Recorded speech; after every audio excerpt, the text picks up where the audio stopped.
Le directeur de publication du journal Togo Réveil et également le premier patron du kiosque des produits togolais. Toutes ces bonjour. Oui, bonjour Anita et à tous les téléspectateurs. Salut à mon chef des produits togolais. Salut. Germain, bonjour. Bonjour Anita, bonjour à mon confrère Plusset. Bonjour à tous les téléspectateurs de Espoir 47.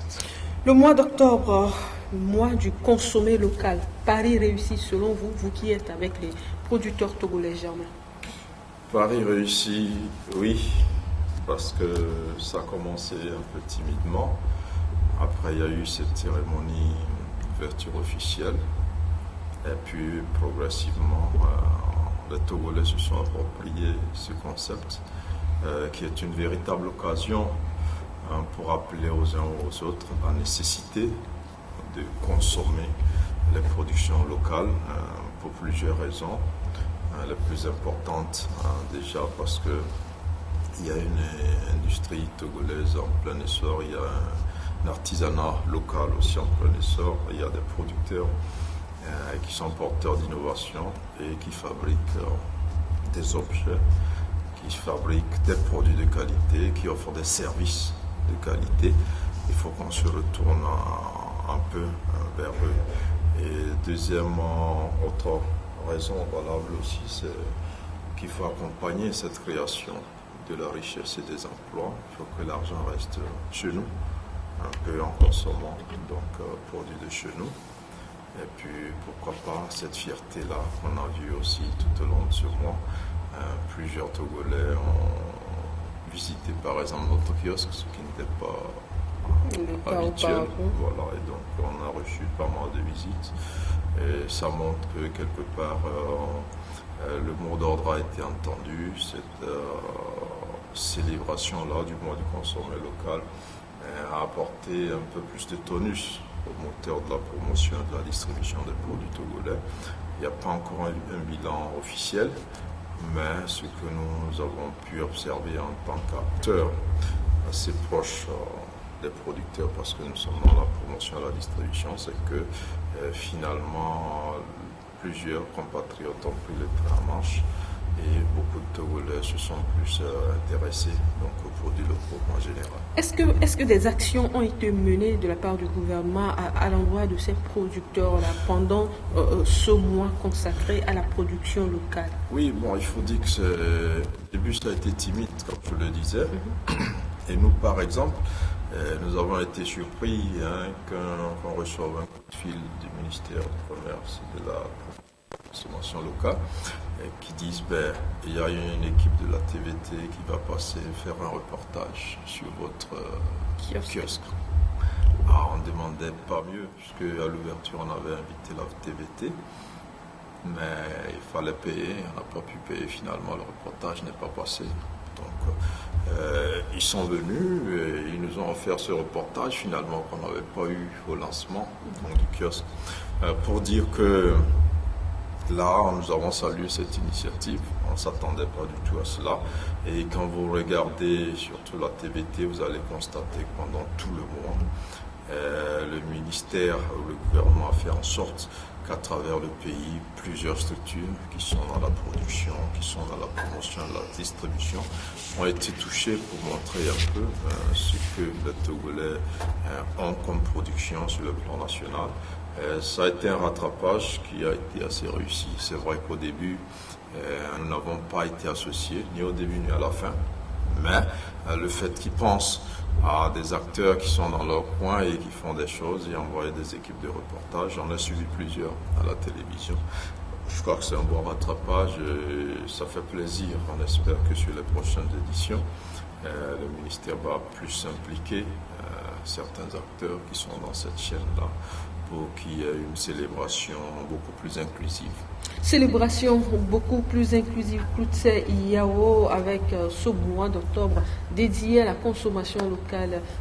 Qu'est-ce que vous proposez au gouvernement pour les années à venir? Peut-être on fera tout un trimestre qui sera consacré à la consommation locale.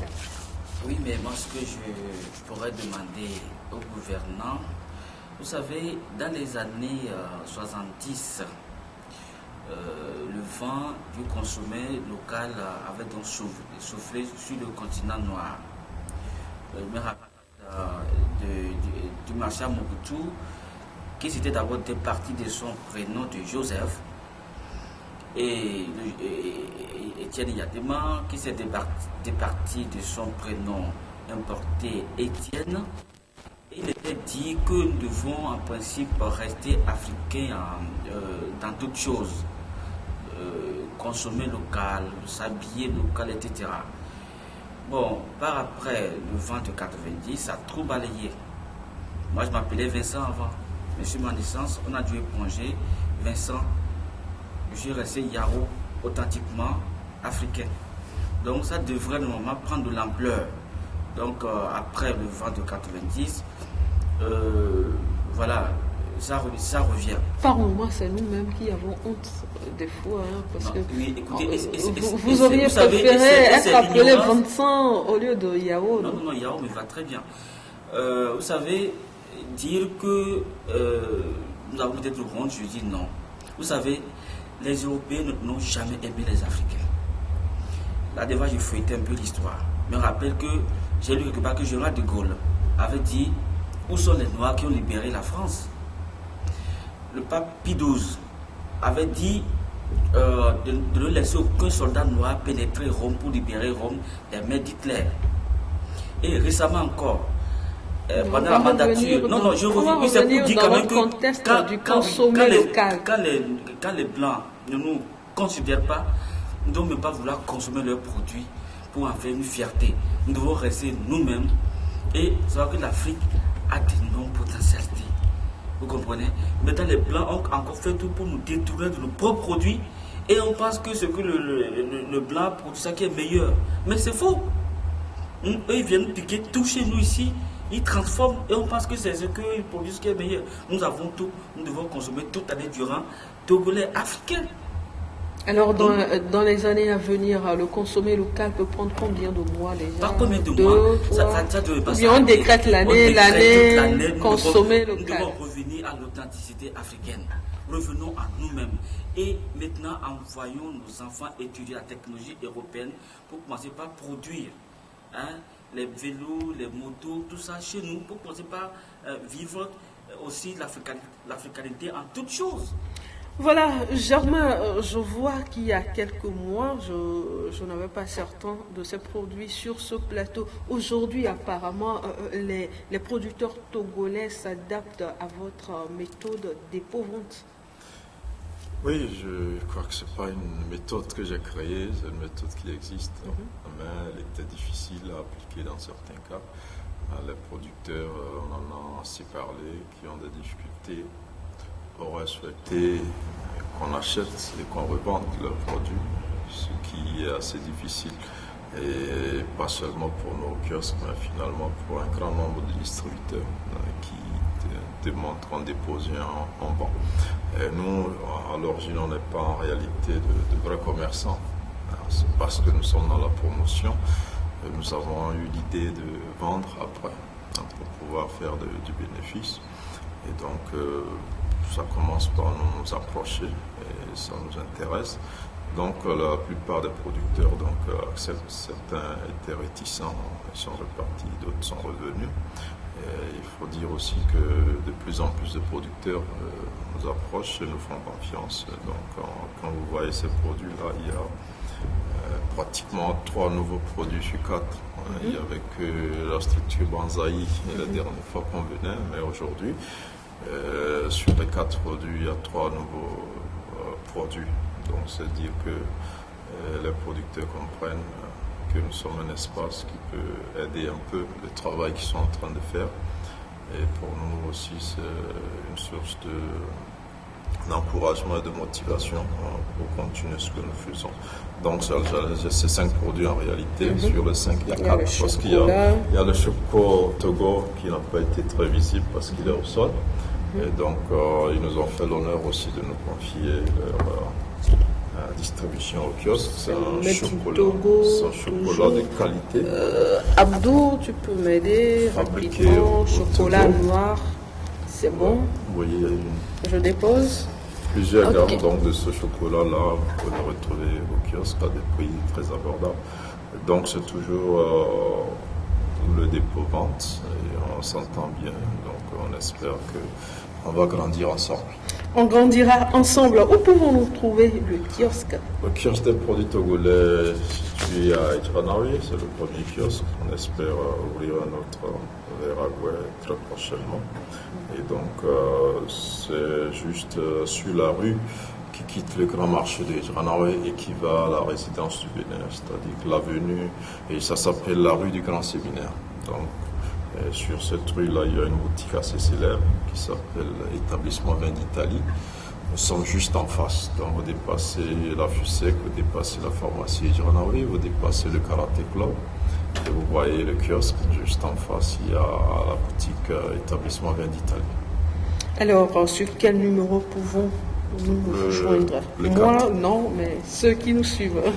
Le 90 02 76 54. 90 02 76 54. Voilà. Hier, c'était la journée internationale de la fin de l'impunité pour les crimes commis contre les journalistes. Une journée décrétée par l'Assemblée générale des Nations unies en 2013. Aujourd'hui, Koussin, nombreuses sont ces personnes qui estiment que cette journée n'engage que ceux qui vont décréter. Avis partagé. Maintenant, vous savez, notre métier est un métier très risqué. En ne développant l'idée, il faisait allusion au groupe État islamique et autres. Là. Mais oui, vous savez, quand on parle des groupes État islamique, etc., je pense que ce sont des groupes qui sont pratiquement violents en défendant le nom d'Allah. On a vu récemment en France comment un professeur a été décapité en pleine rue et qu'un prêtre a reçu quelques couteaux parce que je pense que il y a un problème. Et ce problème, d'abord, les États, surtout dans le cas des États, sont laïcs. La laïcité, en principe, autorise chacun. Mais nous allons parler cette fois-ci des journalistes. Ceux qui estiment que la journée du 2 novembre a été décrétée, ceux qui l'ont décrétée, ça les arrange, ça n'engage pas tous les journalistes du monde entier. Mais en réalité, ça devrait engager tous les journalistes parce que nous sommes menacés dans l'est de nos activités. On a vu la dernière fois, il y a cela 7 ans, 2 Français ont été assassinés à Kidal, dans leur mission en Afrique, je crois chez au Mali. Il y en a qu'on décapite, il y en a qui sont en prison. Même nous qui sommes ici, nous ne savons pas qu'on allait mourir. Ça peut être une mort violente ou autre. Donc notre métier est un métier très risqué. Donc décréter une journée de lutte contre l'impunité, etc., c'est à saluer et encourager aussi les États à protéger les journalistes. Parfois, les États pensent que nous ne sommes pas souvent leur soutien, donc il faut donc les jeter à la pâture, etc. Mais non, chaque être humain, quel que soit son bord, sa pensée est libre. En fait, le monde aujourd'hui, nous sommes dans un monde libéral où la liberté de penser est de mise. On peut ne pas être de mon bord idéologique, mais cohabiter, travailler ensemble, pas de problème. Ouais, déjà. Donc, ceux qui sont acteurs de division, etc., sont des gens qu'il faut plutôt combattre. L'idéologie, elle est propre aux humains et médiateur partagée, même si souvent on n'est pas souvent d'accord. Je peux être contre X parce qu'il soutient peut-être des idéologies qui sont peut-être contraires aux miennes, mais n'empêche, je ne peux pas, pour une raison quelconque, porter atteinte à sa vie ou à son honneur.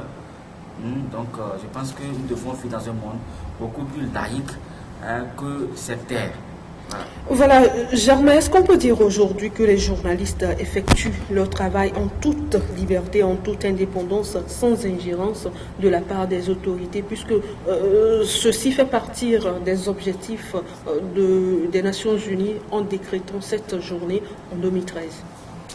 Oui, cette journée a été décrétée en mémoire à nos 2 confrères journalistes de RFI,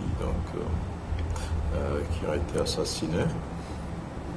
il faut un événement pour qu'on place derrière une date symbolique.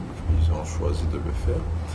Mais en même temps, il y a des dizaines de journalistes qui sont tués chaque année, soit sur le terrain de conflit, soit dans leur pays, soit parce qu'ils traitent des sujets sensibles. Il y a des centaines de journalistes qui sont en prison à travers le monde. Donc c'est une date symbolique. On a choisi les confrères de RFI. Il faut saluer qu'on choisisse une journée comme ça. Et traditionnellement, nous avons que le 3 mai, qui est la journée internationale de la liberté de la presse, qui englobe un peu tout. Maintenant, il y a cette journée qui vient mettre un accent sur les violences et exercer sur les journalistes. Alors nous, dans notre pays, on peut déjà se féliciter qu'aujourd'hui, il n'y a aucun journaliste en prison et qu'aucun journaliste ne peut aller en prison sur la base des écrits, à moins qu'ils se rendent coupables d'autres crimes qui ont un lien avec la cohésion de la nation, les appels à la haine tribale et tout ça.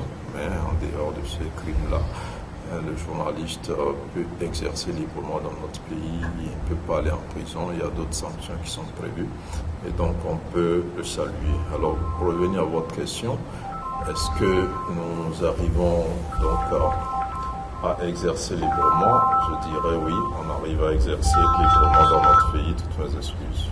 Je vous présente ces nécessaires excuses et pensez que j'étais donc silencieux, vraiment désolé. Donc on peut dire qu'on exerce librement, mais est-ce qu'on est sans influence? Je ne crois pas. Les influences viennent de tous côtés et elles sont d'abord elles ne sont pas physiques, mais elles sont économiques, parce que la plupart des médias africains économiquement ne tiennent pas, ce ne sont pas de véritables entreprises de presse. Et donc, pour travailler, c'est dans des conditions plus difficiles. Donc, il y a cette pression-là qui fait que les journalistes n'arrivent pas à donner le meilleur d'eux-mêmes parce que économiquement, les entreprises ne permettent pas de travailler librement et donc de donner la bonne information. Il y a des pressions idéologiques aussi. C'est ce qu'on ressent à travers les lignes éditoriales de la plupart des médias. Les hommes et les femmes qui les animent sur le plan idéologique sont rattachés à certains courants qui peuvent être religieux mais qui sont souvent politiques.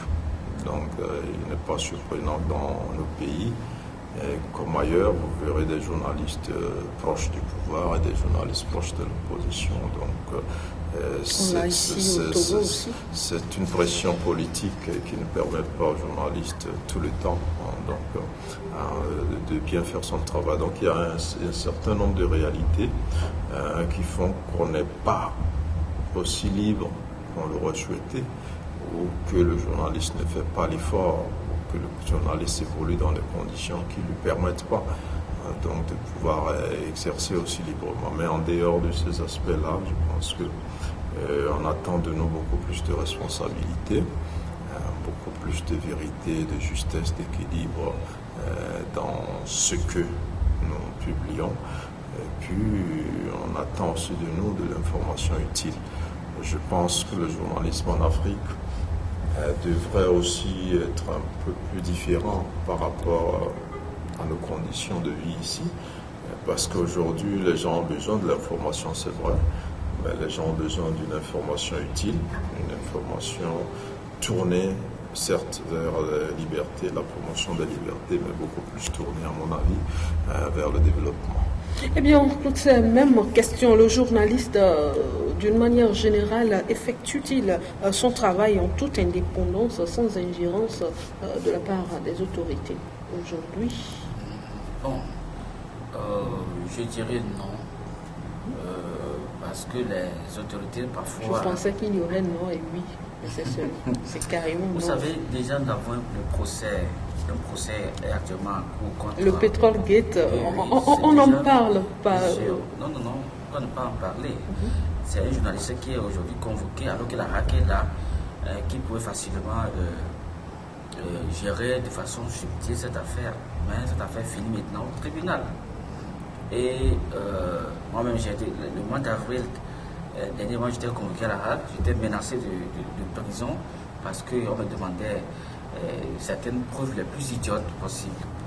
Pas de gros mots, s'il vous plaît. Mais écoutez, quand on vous demande de produire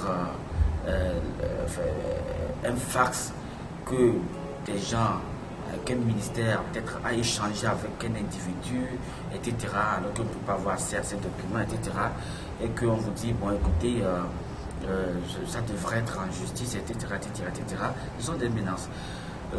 C'est pour dire au fait que le journaliste, c'est lui qui éclaire l'opinion. Et l'autorité de régulation étant là, elle a pour obligation de régler lorsqu'il y a quelques déraillements. Donc, je crois qu'il y ait des menaces d'arrestation, d'emprisonnement et de tout.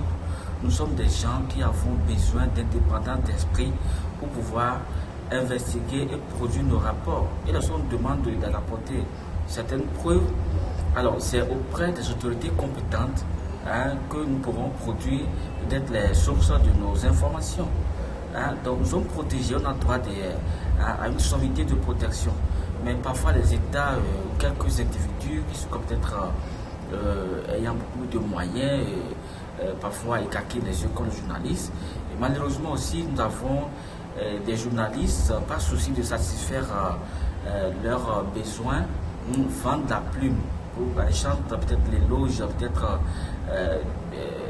d'un individu, même d'un pouvoir, etc. Alors qu'en réalité, notre métier demande une certaine liberté d'esprit. On n'est ni à gauche, ni à droite, nous sommes au centre et nous informons objectivement la population. C'est ça en réalité la vocation de notre métier. Mais malheureusement, nous avons des bords. Nous avons des ports ici, même quelques riches. Heureusement que vous avez dit nous, ça veut dire que vous êtes concernés aussi. Alors, tous les journalistes sont influencés bien sûr, par les autorités. Ce qui fausse le jeu de liberté d'exercice de notre profession, malheureusement. Parce qu'un bon journaliste n'a pas d'alignement politique. Il n'a pas non plus de bord politique. Il est au centre. Voilà. Mais malheureusement, vous êtes tous guidés par... Vous avez dit nous, Germain... Oui, maintenant, je ne pense pas que c'est pas malheureux qu'il y a d'abord, comme je le dis, ça existe dans tous les pays. Nous sommes avant tout des humains.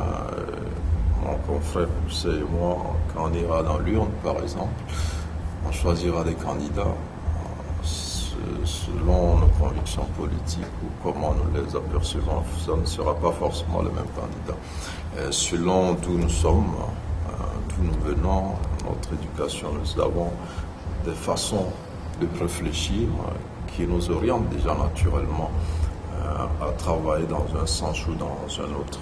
Et maintenant, donc, toutes ces pressions-là, toutes ces réalités-là font que nous avons une ligne éditoriale. Il y a des choses qu'on peut dire dans nos médias et des choses qu'on ne peut pas dire. On est limité. Mais ce qu'on peut peut-être demander aux journalistes, c'est pas d'être l'homme parfait, mais c'est d'être honnête. C'est d'être honnête dans son travail, de s'en tenir aux faits. C'est pour ça qu'on dit que les faits sont sacrés, les commentaires sont libres. Maintenant, vous pouvez commenter un fait comme vous voulez. Il y a les mêmes faits, mais nous les commentons différemment selon nos lignes. Mais les faits, il faut les établir tels qu'ils sont. Il faut être honnête pour dire ce qui s'est passé. Après, comment vous analysez ça, comment vous jugez ça, vous êtes libre. Et généralement, c'est ce travail qu'on ne fait pas. On confond les faits, les commentaires et les analyses et on embrouille. Donc le lecteur, l'auditeur ou le téléspectateur. Maintenant qu'on pense différemment, c'est d'ailleurs ça qui fait la vitalité de la démocratie. Il faut une contradiction. Il faut permettre au public d'avoir différents points de vue pour se faire eux aussi une idée de la vérité ou de ce qui est bien. Donc c'est pas déplorable, c'est ce que je voulais dire. Maintenant, la liberté, comme je l'ai développé plus tôt, va avec la liberté de presse ou avec la liberté économique. À partir du moment où nous sommes des entreprises de presse qui avons des difficultés, ça va être difficile de faire un travail de qualité, un travail équilibré. Donc, d'où la nécessité d'abord pour nous de nous organiser, pour devenir des entreprises, mais envers les pouvoirs publics, il faut toujours demander qu'on accorde de l'aide à la presse pour qu'elle soit plus forte, plus indépendante. Et maintenant, au niveau du privé, on va souhaiter aussi que la publicité aussi rentre au niveau de nos médias. Et les gens ne communiquent pas beaucoup. L'une des sources de revenus de la presse, c'est la principale source de revenus. C'est la publicité. Et à partir du moment où nous n'avons pas de publicité pour plusieurs raisons, sur lesquelles je ne souhaite pas revenir, ça va être difficile. On préfère débattre de cela dans une autre émission. Pour les autorités, augmenter pourquoi pas l'aide de l'État à la presse, c'est une nécessité. Et pour les autres pouvoirs économiques et autres dans la société, c'est de pouvoir aider la presse en lui donnant de la publicité, en passant des annonces. Et puis après, on pourra peut-être mieux nous juger car nous allons évoluer dans des conditions économiques beaucoup plus aisées. Autre sujet dans cette émission, il s'agit de la première sortie médiatique sur le plan national de la chef du gouvernement. Elle a annoncé que 25 000 nouvelles classes seront construites d'ici à 2025. Et également, il y aura 500 000 créations d'emplois. Toutes ces, dites-moi, juste des promesses qu'on nous fait, vu ce que nous avons traversé de mars jusqu'à aujourd'hui, notre économie est frappée durement par la Covid-19. Je m'en tiens plutôt à des promesses. Vous savez, l'État togolais actuellement est entré dans la récession.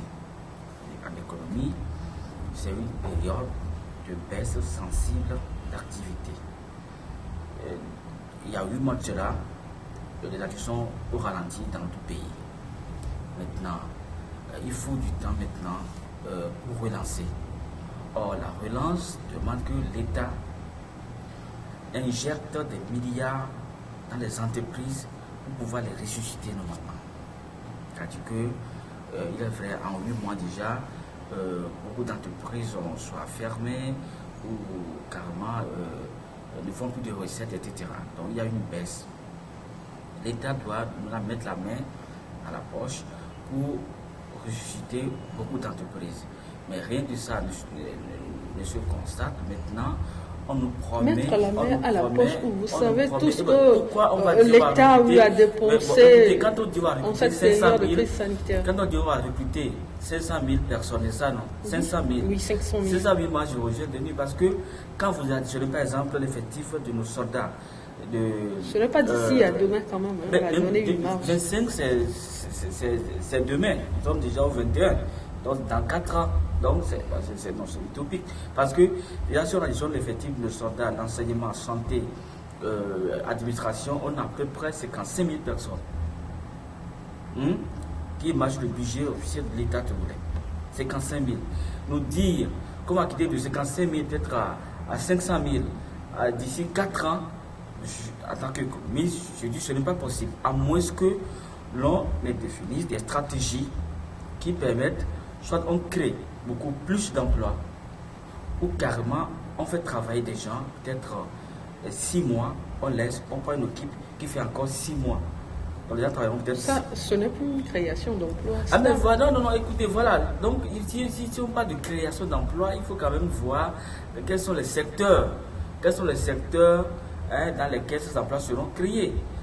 Les Togolais, souvent, je le dis, manquent tellement d'innovation. Depuis notre indépendance, on est resté là à nous... Si tu n'es pas dans l'armée, dans l'enseignement ou dans la santé, eh bien, tu es soit chômeur ou débrouillard, etc. Il faut maintenant que les citoyens aient les moyens de pouvoir faire des innovations, qu'il y ait des firmes privées qui emploient d'être 100 personnes, 200 personnes, 1000 personnes, etc. Mais il n'y en a pas assez. On prend par exemple Togocom. Togocom emploie combien de personnes? Prenons par exemple Amina. Amina emploie combien de personnes? On ne peut pas faire de publicité gratuite. Je m'excuse, mais écoutez, dans ces petites entreprises, moyennes entreprises, il n'y a pas de grandes firmes qui emploient d'être 100 000. C'est pourquoi on dit qu'on va créer un emploi à hauteur de 500 000 dans les 4 prochaines années. C'est un peu, moi je suis resté un peu dubitatif face à cette question. Voilà, Germain, vous avez même traité le sujet, vous avez relaté comment ça s'est passé l'entretien la dernière fois sur la télévision nationale et qui était retransmise en direct sur notre télévision privée de la place. Vous avez traité le sujet de long en large. Il y a une partie où elle a dit, pour attirer les investisseurs, il faut rendre le pays attractif. Nous allons vers la construction d'autres infrastructures avec cette annonce-là.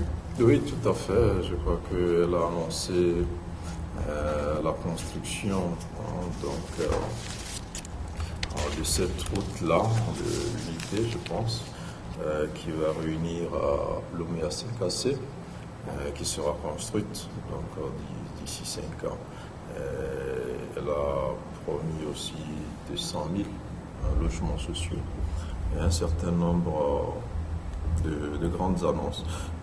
Moi, je crois que c'est réaliste et même, je reviens un peu sur les 500 000 emplois. Pour dire, elle a été claire pour dire même que c'est peu ambitieux, que ça pourrait même aller à 800 000 et voire plus. Alors, quand on parle de création d'emplois, il ne s'agit pas de recruter des gens dans la fonction publique. Ce n'est pas de ça qu'il s'agit. Il y aura des recrutements, mais ça va être insignifiant. Ce n'est pas ça le gros lot. Nous ne sommes plus à une période où l'État donne du boulot aux gens. L'État crée les conditions pour que les gens s'épanouissent à travers le travail qu'ils font. D'abord, l'un des premiers axes, c'est déjà rendre le pays attractif, vous le disiez. Et aujourd'hui, en termes de création d'entreprises, quand vous prenez les premiers 6 mois, même avec la pandémie, il y a eu plus de 6 000 entreprises qui ont été créées au Togo, et dont peut-être 30% créées par des étrangers, mais le reste, c'est créé par des Togolais. Donc, quand quelqu'un crée son entreprise, disons il y a 6 000 personnes qui ont créé des entreprises, si chacun embauche ne serait-ce qu'un seul collaborateur, vous voyez que ça fait 12 000 personnes qui vont travailler. Et donc aujourd'hui, l'idée c'est cela, il faut attirer les investisseurs étrangers et il faut aussi promouvoir l'investissement sur le plan national pour que les Togolais qui ont les moyens ou qui peuvent avoir les moyens créent leurs entreprises. Alors elle est revenue sur le parc industriel d'Adétikopé et un deuxième parc aussi qui sera créé dans la zone portuaire. Sur ce parc-là, il y aura plusieurs industries qui vont s'installer. Ça va créer de la main-d'œuvre, donc des milliers de personnes vont travailler. Et sur ce plan, vous avez vu les réformes qui sont en train d'être faites au niveau de la formation professionnelle de l'éducation. Le Togo aujourd'hui veut pouvoir former des élèves pour des emplois qui existent, pour des opportunités d'emploi qui existent. Donc, si on a besoin de menuisiers aujourd'hui, au lieu de former des philosophes, des professeurs d'allemand, il faut former les menuisiers. Et donc, si on a besoin de tâcherons, on a besoin de soudeurs, on a besoin d'électriciens, on a besoin d'ingénieurs, on a besoin Donc, il faut former selon les opportunités d'emploi qui existent. Et donc, le gouvernement mettra un accent là-dessus, ce qui veut dire que si les structures sont installées au Togo et ont besoin d'emplois et que d'employés et que les gens sont formés, sont qualifiés pour ces emplois-là, grâce à cette politique-là, les gens trouveront vite des emplois. Et il y a des emplois directs et indirects. On dit que direct, c'est ce que l'activité crée, les gens qui sont là chaque jour, tout le mois, toute l'année, pour longtemps, et d'autres qui sont autour de cette activité et qui arrivent à travailler parce qu'il y a cette activité. Donc en termes de création d'emplois, je pense que 500 000 emplois, c'est bien peu. Si le PND, dans ses différents axes, arrive à être exécuté à 70 ou 80%, à mon avis, c'est jouable. Maintenant, pour revenir encore une fois à rendre le pays attractif, le Togo a déjà une grande longueur d'avance sur les autres pays. L'année dernière, nous étions le pays le plus réformateur en Afrique, figurant parmi les 3 pays les meilleurs réformateurs au monde. Et ça, c'est un atout réel qui a fait que, quoi qu'on le dise aujourd'hui, quand on classe par exemple les ports en Afrique, vous verrez qu'aujourd'hui le Togo est devant des grands ports comme celui du Nigeria, qui est un grand port. Et donc ça, c'est grâce à ces investissements-là qui ont été faits par exemple au port autonome de Lomé. Aujourd'hui, quand on prend au niveau de l'aéroport, avec la modernisation de notre aéroport, il y a un trafic qui s'est augmenté. Aujourd'hui, il y a des lignes directes de Lomé à New York. Il y a de ce fait, Lomé est devenu un hub aujourd'hui. Sur le plan aéroportuaire, des compagnies installent leur siège ici. Les gens viennent en transit ici.